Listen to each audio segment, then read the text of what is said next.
समुद्रकिनाऱ्यावर व्यायाम करता करता आणि ट्रेनिंग करता करता साफसफाई आणि स्वच्छता ही मेंटेन करणे, जो दिसेल तो कचरा उचलणे आणि जो स्पॉट ट्रेनर सांगतील त्या स्पॉटवर उभं राहून पटापट तो कचरा उचलणे आणि एका जागी जमा करणे, अशासारखी सामाजिक बांधिलकी असलेली कामं आणि स्वच्छतेची कामं ह्या दीप अकॅडमीची मुलं आणि मुली ही डहाणू समुद्रकिनाऱ्यावर नेहमी करतात आणि हे खूप कौतुकास्पद आहे.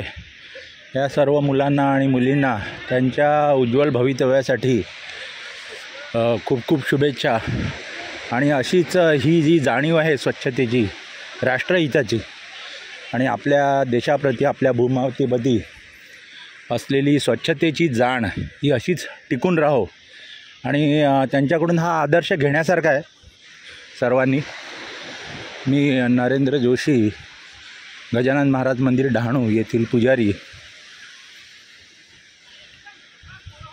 धन्यवाद. जय गजानन, जय गजानन.